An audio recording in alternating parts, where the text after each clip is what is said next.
Mayong gabi sa inyo tanan. May memory verse naman ta subong nga gabi.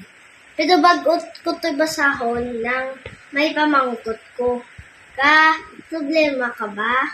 Nang nakabala ka ba? Kay aring memory verse ko basahon ko nang mag-remind na sa inyong problema. Ang aton nga memory subong nga gabi is 1 Peter 5:7. Again, 1 Peter 5:7. Cast all your anxieties on Him because He cares for you. Na ihatag mo tanan mga problema or kabalaka sa iya.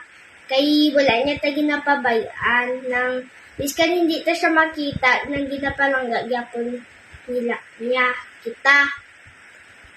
Kay kung ga problema ka nang ihatag mo na lang sa iya, biskan ikaw ang may problema, hatag mo na lang sa iya.